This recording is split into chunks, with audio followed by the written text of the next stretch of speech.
Angie Verros talks about better candidate outreach. That's next on the RecTech podcast. Welcome to RecTech, the podcast where recruiting and technology intersect. Each month, you'll hear from vendors shaping the recruiting world, along with recruiters who'll tell you how they use technology to hire talent. Now, here's your host, the mad scientist of online recruiting, Chris Russell.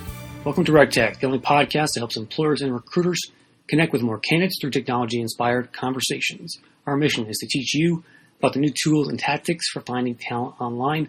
Today's show is a recruiter edition. The RecTech podcast is sponsored by our friends at Work Here and HireSolved. First, Work Here. They are the hyperlocal candidate delivery system that targets candidates with GPS precision. Through their geofencing ad platform, you can reach people who live closer to your office on the screens they use the most, their mobile phones. Get your hiring message delivered into the social and mobile apps they use most often, and then have a human chat team respond to those people quickly, answer their questions, vet them, and even help and sell them on your brand and opportunity. They'll then deliver those candidates to you via email, SMS, or even your ATS. So go to workhere.com and tell them you heard it on RecTech. And let's not forget our friends over at HireSolved, the recruiter's best friend. HireSolved is an AI-driven sourcing tool that enables recruiters to find and engage the right people with the right skill sets up to 10 times faster. Search more than 700 million profiles across 30 different platforms and the open web.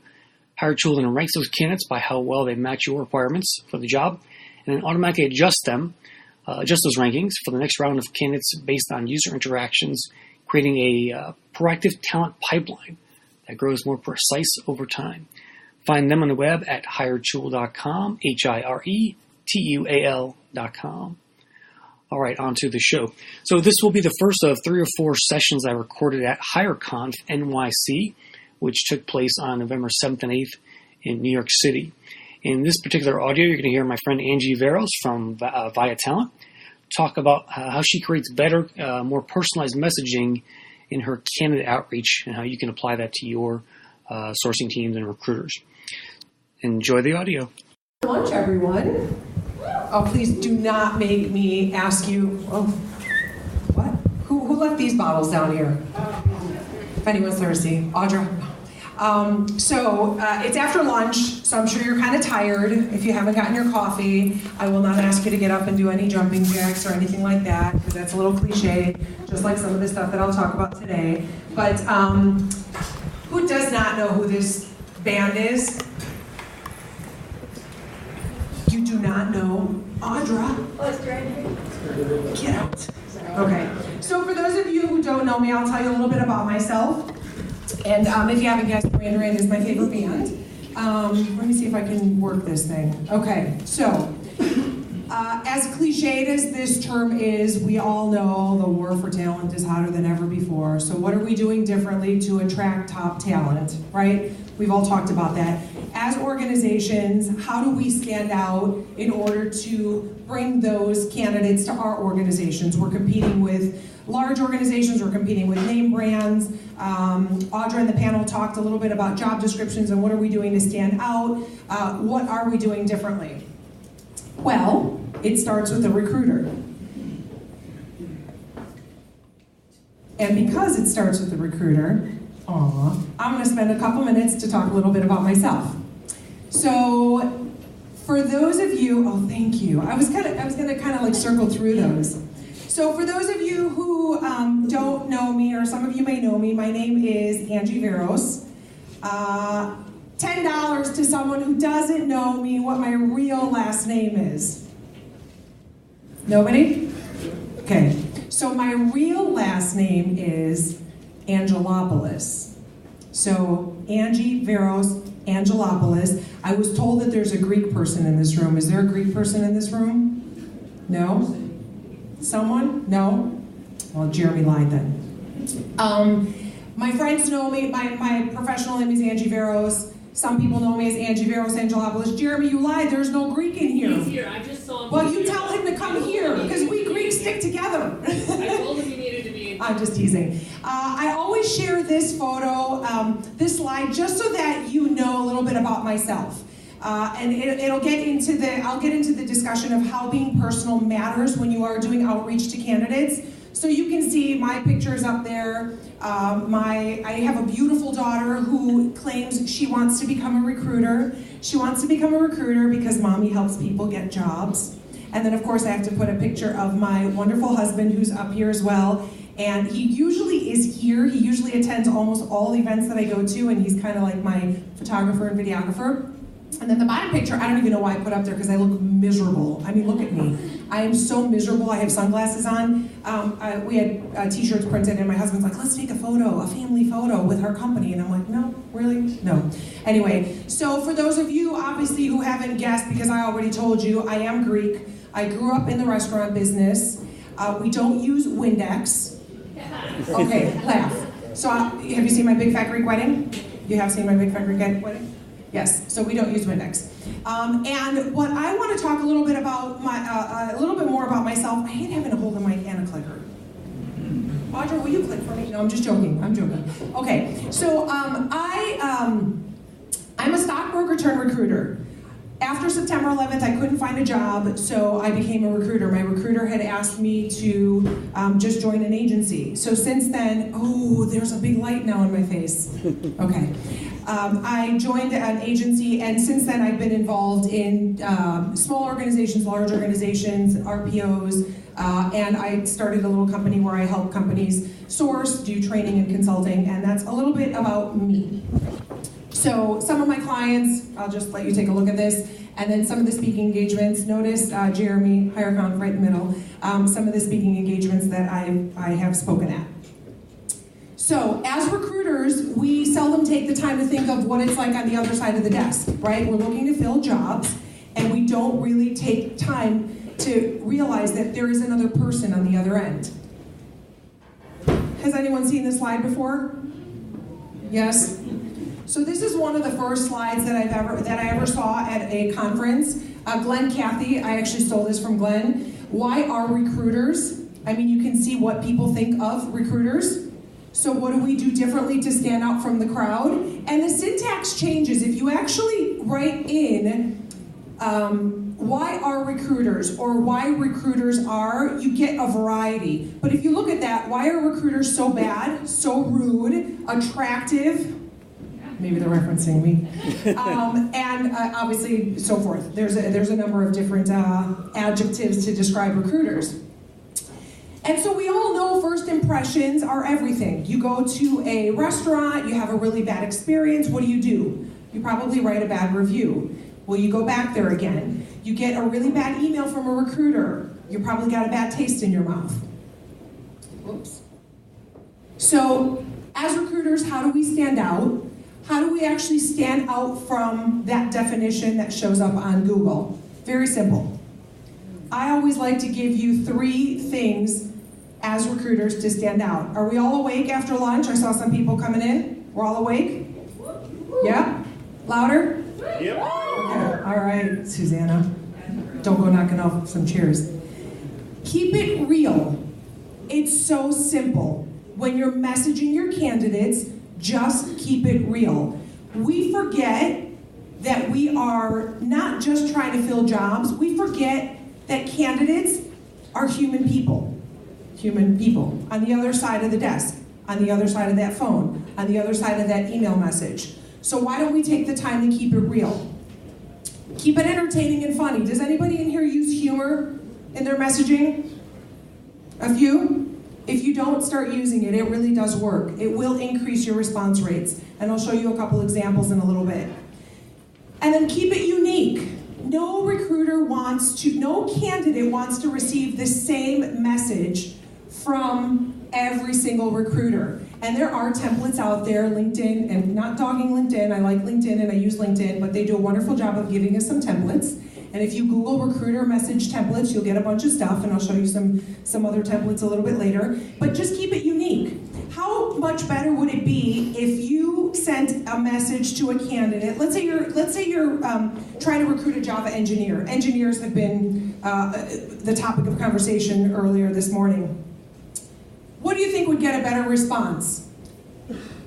Looking for a Java engineer to join our team, or maybe finding out something personal about a candidate and sending that to them instead? So you notice that this particular Java engineer that you're interested in is also a guitar player, looking to add a guitar player to our team. I think that will probably get you more responses as opposed to sending over looking for a Java engineer.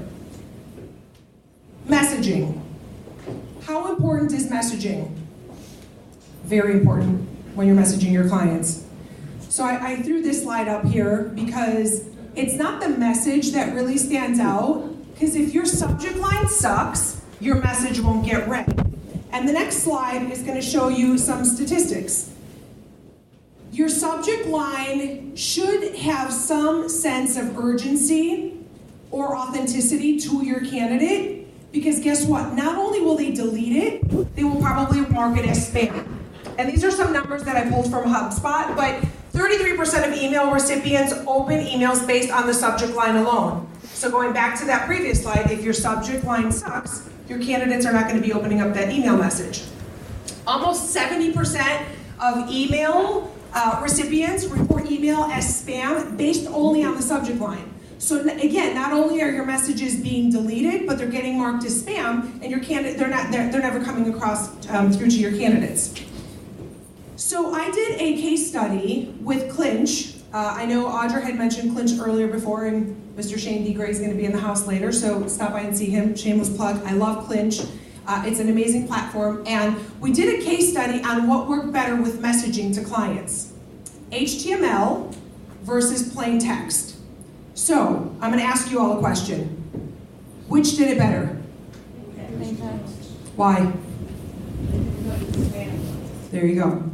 Plain text beat HTML for deliverability, because if you took a look at that previous slide, what does the one on the left look like? On your left, right? On your left, yes. Looks like spam. Why? Looks like there's ads. So the plain text message does work. It's what your message states. We also went a little further and we did open rates. Open rates were pretty much the same, whether it was HTML versus, oh my God, this is psycho. I didn't do it. Open rates, again. Were the same for plain text and HTML. And the thing that we found that was most interesting is that people actually read your messages whether they're interested in a job opportunity or not, right? Think about the last time that you walked into a store. I'll just reference, Banana Republic. You walked into Banana Republic and you were looking to buy a pair of jeans and a sweater. What did you do when you walked into the store? Come on, shout it out. I'm going to try to wake you guys up. Don't make me call on you. Kendra, what did you do? What do you do when you walk into a store? I go to the sale rack. You go to the sale rack. Okay. Anybody else? Browse. Who said that? Way to go, Palaruni. You browse. When do you want to talk to a sales associate? Not yet. Probably when you're ready to make that decision. Same thing when you go to Amazon.com or when you're trying to purchase something online. You're going to browse, right? Before you're interested in chatting with someone or a chatbot. I know that when I came out of retail, before the restaurants, I used to work at Nordstrom, and Nordstrom was all about customer service. And Nordstrom, customers would walk in and we would be right there asking them if they needed any help. That's annoying. I hate when I walk into a store and people come up to me and they ask me if I'm interested in buying something. Seriously, you walk into a store and you've got 3 associates, one behind the other, and they come up to you and say, hello there, we've got some sales going on today. Would you like some coupons? No, I'm here to browse. And I try to be nice to them. So think about it, if it's a candidate. When candidates are on your platform and they're looking at some of the information that's on your website, the last thing that they want is to be bothered by recruiters. So what we found out was that people do click even when they do not respond, and then these are some of the URLs that they actually did click on, and we were able to see what they were visiting. And then although they do look at the job, because at the end of the day, we are reaching out to candidates for a job, 50% of them look at the job. The other 50% browse around. So very important to remember this. So HTML generated a lot of responses for this particular project that we did. And if you look at it, even though these people were not interested, these were some of the responses that I got. Angie, thanks for reaching out. I appreciate the details, blah, blah, blah, not interested. Let's stay in touch. Building my pipeline. Second one, thanks for considering me. I'm familiar since I just started a new gig, let's postpone our conversation for 3 to 6 months. So they were interested. Why? Because I caught their attention with the message that I sent them, and I'll show you some of the messages. Thanks for reaching out, I'm not interested, but I know somebody who is. Does anybody here ask for referrals on the first email? Don't.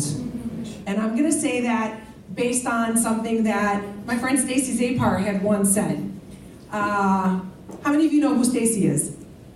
Okay, good. If you don't, for those of you who don't know, make sure you follow her, she's great. So Stacy once, when I first saw her speak, she had said, it's kind of like asking for asking for a referral is like asking someone who didn't take a date from you if they have a friend. So, hi Audra, I have this great job opportunity for you. If you're not interested, do you know a friend who's interested? It's kind of like walking up to the hot girl at the bar and saying, if you're a guy, whatever, and saying, I'd be interested to date you, and they say no, well, do you have a hot friend? So that's the analogy that Stacy had used once, so I do like to reference that. So don't ask for referrals on the first email. You can ask for them afterwards, but it's not a rule, it's just something that I heard and I wanted to share with you. So we are recruiters, we are professional stalkers. That's my Twitter profile. What do you notice on my Twitter profile? Why does this thing keep going in and out? Am I doing something wrong? No. What do you notice on my Twitter profile? I like Duran Duran. There they are. So if you wanted to message me, what could you possibly include in your message? Are you hungry? Oh, I got that. I get that. And I'm going to show you some of those. But before I show you those, since you may all be in a lunch coma, I want you all to pull out your phones. It's easy. Does everybody want to be connected with every person in this room? Yes? It's a little growth hack. So open up your LinkedIn app. Hopefully it'll work for me. Last time it didn't. You don't have to be connected to Wi-Fi. You don't have to be on the same network. But open up your LinkedIn app. And on the app, there is a button that says Network. Of course, mine's not working. There's a button that you click on for My Network, and then find the button that says Find Nearby. Click on that. Anybody not find it yet? Find Nearby. So click on My Network and Find Nearby. And I heard this, where's Roger? Is Roger in here? No. I heard this from Marcel. He's based out overseas, so shout out to Marcel. He did this once. So everybody who's in this, oh there you are. So everybody who is in this room can be connected to one another. So is there there's Holly Fawcett, Michael Krause, Lisa Mankin. We're not connected. Is Lisa in here? All right, I just sent you a friend request. Harry Chu, Torin. So connect with everybody in this room. This is turned off. But I dare you to send them a personalized message. Take a look at their profile. Don't just hit the connect button. Why not? You can't. Oh, you can't on a phone. Right. Okay. I'm gonna say something about that. So you can't on a phone. So do it from your desktop. No, I'm joking. So I had done this at another event, but I didn't share with the group that I was a Duran Duran fan. I asked them to guess based on some of the things that I shared with them. And I got a lot of LinkedIn in-mails from people. For those of you who are using in-mails, there's a way to bypass those too sometimes. So when you're on your desktop and you want to connect with someone and you're not given the option to hit the connect button, there's 3 little dots. Are you familiar with those 3 little dots on LinkedIn? Click on that and it'll give you the option to connect. Don't waste a LinkedIn in-mail if you just want to connect with someone. You can also use some tools and find some of their contact details and send them an email. So here's some of the sample outreach that I sent. This one actually works very well. This was one of my final attempts. I know Matt and Sean earlier talked about how many messages. How many of you in here stopped after the first message? Good. Second? Third? Fourth? Fifth? What's the secret number? 7. Who says that though? I don't remember. You don't remember. I heard it from Glenn. Welcome, boys. Hi. Be nice to me on Twitter, Matt. Thanks.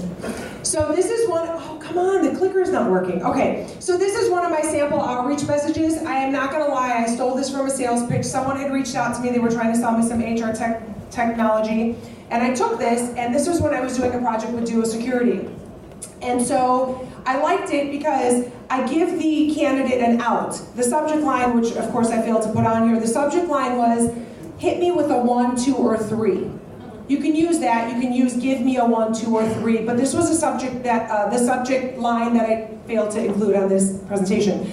And the message went to the candidate and it said, hello Tyler, I've reached out a couple times, looks like we haven't been able to connect for one of these 3 reasons. Reason number 1, I can see here.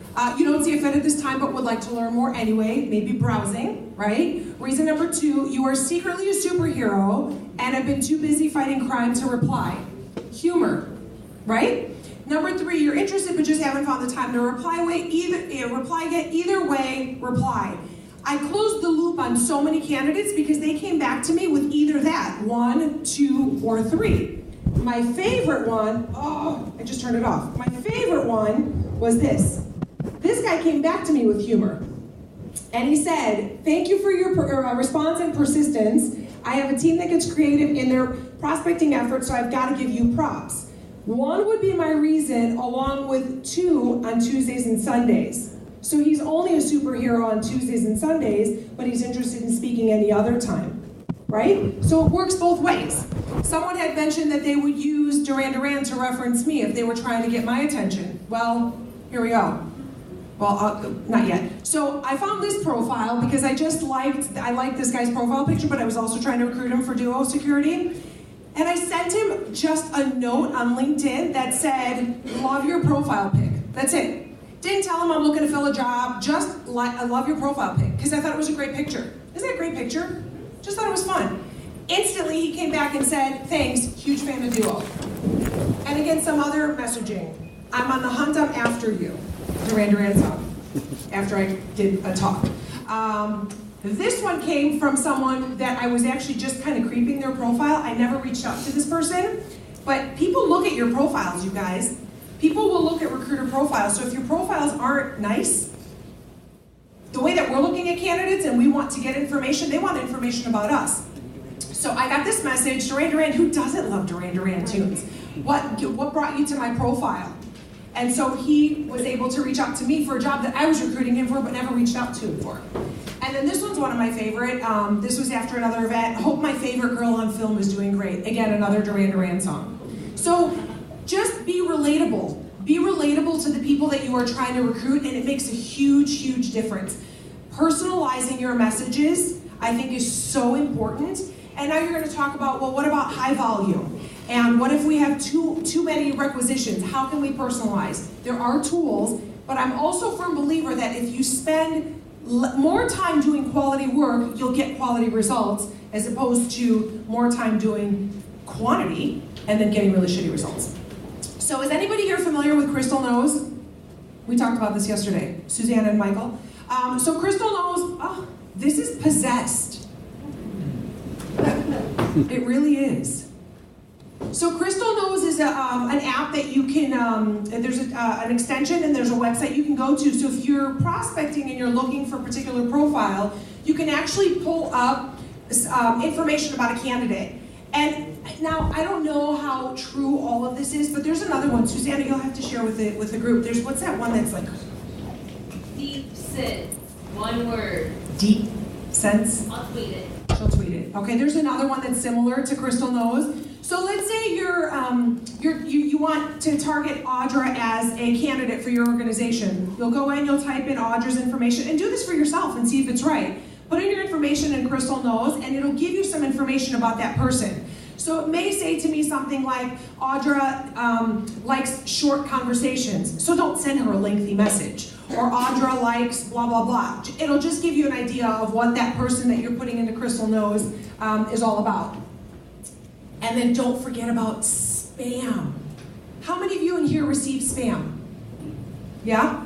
How many of you get the, there's some Europeans in here, GDPR, right? You got all those notifications.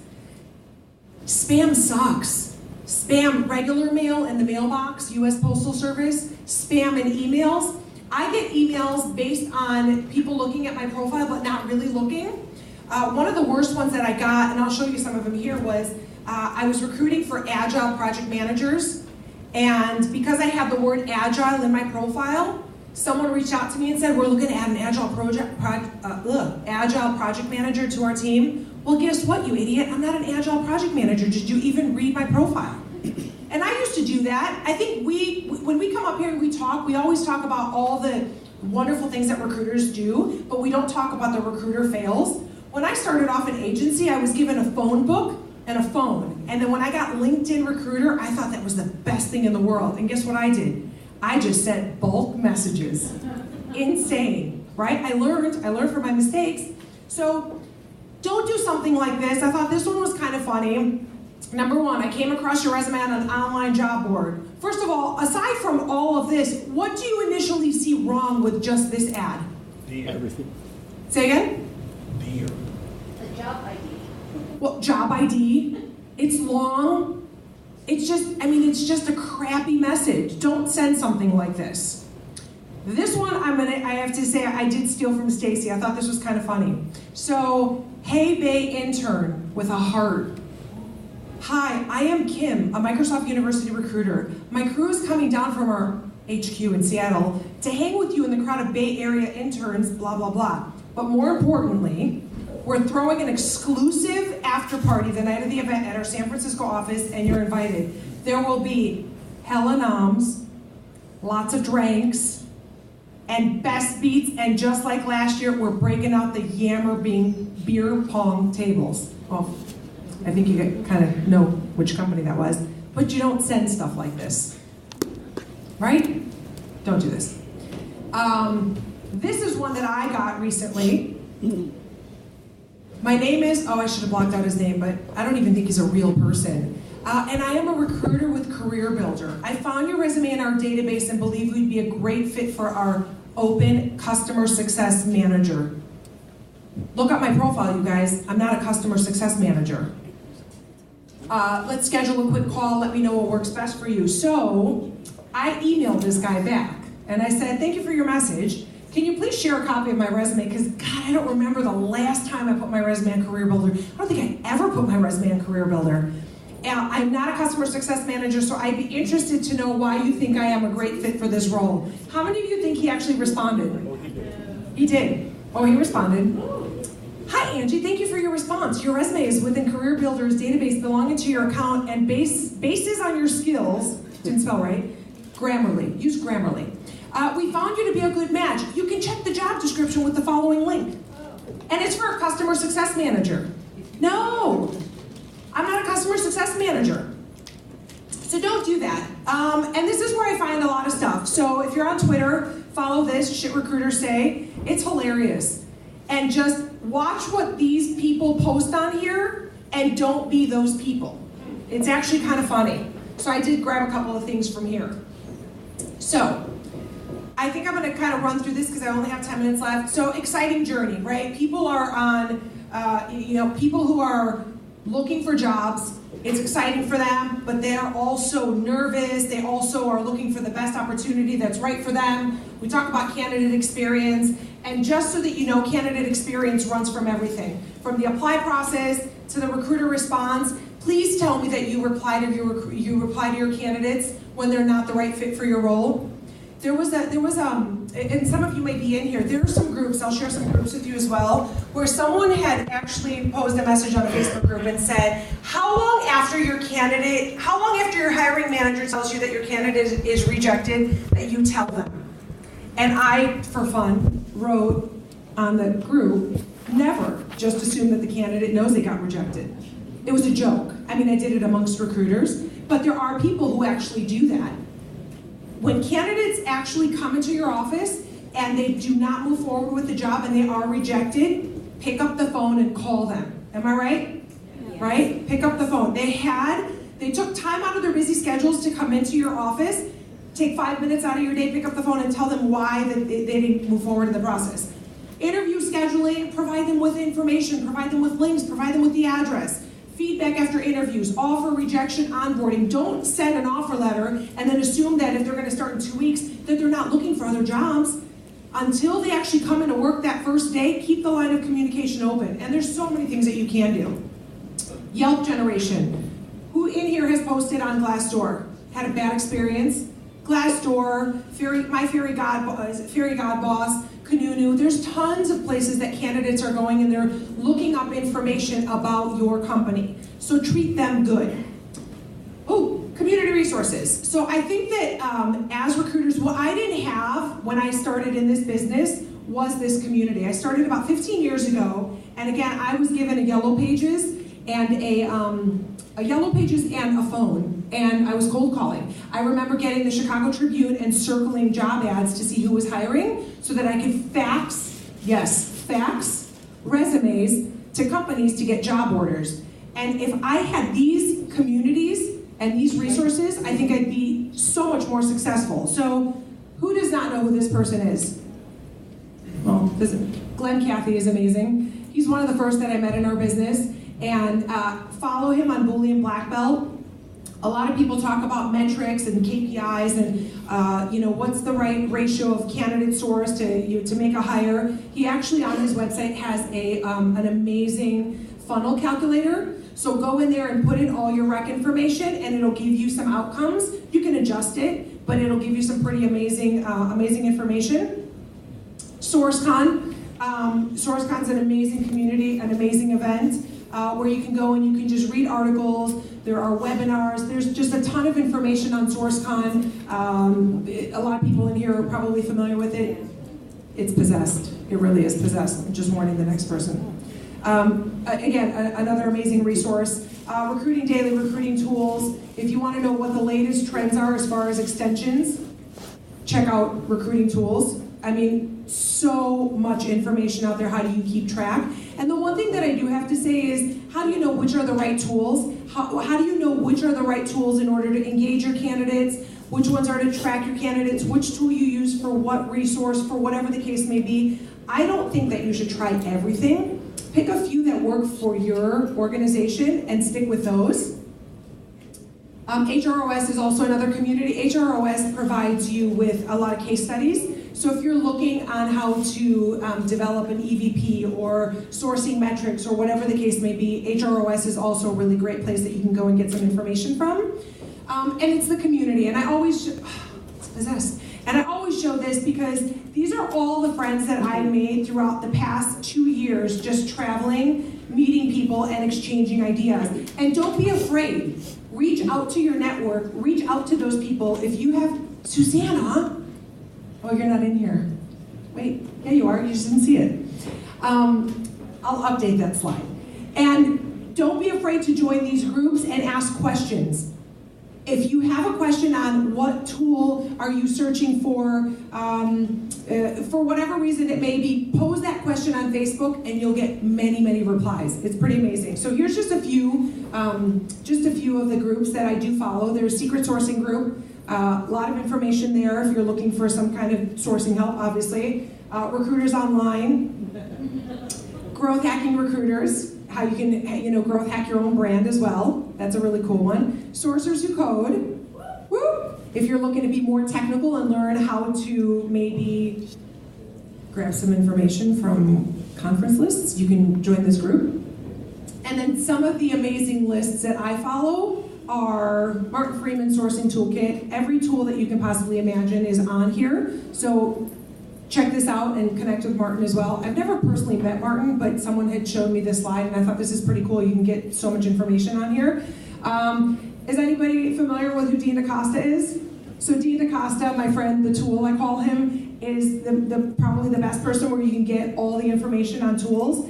I think he's actually hosting a webinar, if I'm not mistaken, with Shannon from SourceCon either this week or next week on tools. So follow him because you'll get all the different Chrome extensions that you can potentially ask for.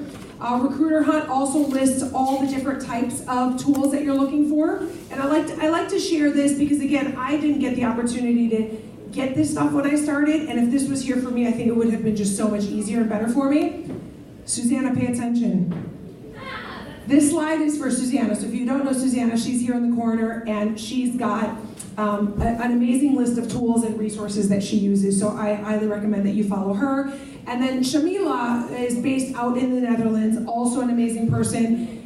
Someone had mentioned earlier, sharing is caring. She just created a GitHub list of her favorite tools and technologies, people that she follows, and again, take the time to go through these lists. They're pretty amazing, and you'll get some amazing information.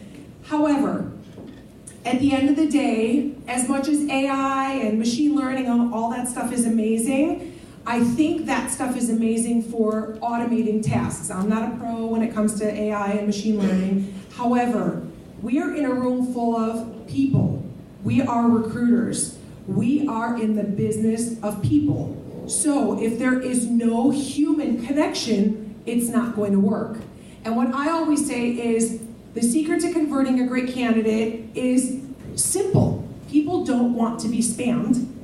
People don't want to receive junk from any one of us in this room. We want to stand out from the crowd. And if we just take a little time to consider that the person that's on the receiving end, just take a moment and write them an email as if you're actually talking to them. Some people are afraid to use humor. Some people are afraid to be authentic. I don't know why. Be yourself, keep it real, use humor. And what was the last one? Be You yourself. remember? Be yourself. Be yourself, be unique, and you will get results. And it's proven based on that case study. And I have that case study that I did with Clinch, so I'm happy to share that with you. But it is pretty amazing that if you take the time to provide high quality to your candidates, you will get results. I have under 2 minutes, so with that, I'm going to say thank you for your time and open it up to questions.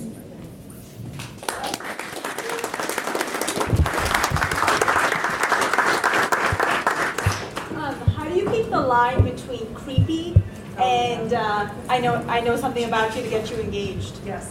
So there is a line. So I use software to track when candidates do receive my email messages, and it can be creepy. I think it's kind of how you handle it. If you think about it, with Google and with all the tools and technology, we can find out anything we want about anything and everyone. We're looking to, my calendar, I just have to click on my activity for today, automatically opens up my maps. Or if I have a trip schedule, it automatically tells me when and how much time I'm going to need. So I think it's just the way that you present yourself. Many times I use Yesware, which tracks when candidates read emails, but there's other tools like Mixmax. What's the other one? There's another one, Google Boomerang. There's a lot of different tools. So it's the way that you do it, like, oh, I just saw that you opened up my email. No, you're not going to say that. But if I send Audra a message, and I keep using you because you got great purple hair, but if I send her an email and she opens it up, I say, great, she opened up the email. 3 days later, she opens it up again. She hasn't responded. I'll pick up the phone and I'll call her and I'll just say, hey, Audrey, I just wanted to follow up on my message that I sent you a couple days ago. And she'll say, oh my gosh, I just opened up your email. Wow, what a coincidence. Oh, really? It is. I guess it's meant to happen. So it's the way that I think it's the way that you communicate it. Don't be creepy. Don't say, some people in different regions and different countries, it doesn't work. But I think if you just keep it if you just keep it real, it should be okay. Another episode of RecTech is in the books. Follow Chris on Twitter at Chris Russell or visit rectechmedia.com, where you can find the audio and links for this show on our blog. RecTech Media helps both HR tech firms and employers to get more clients or candidates through our consulting practice and online tools. So be sure to check out our sites like recruiting headlines, job fairing, and more to stay up to date on what's happening in recruiting. Thanks for listening, and we'll see you soon on the next episode of RecTech, the Recruiting Technology Podcast.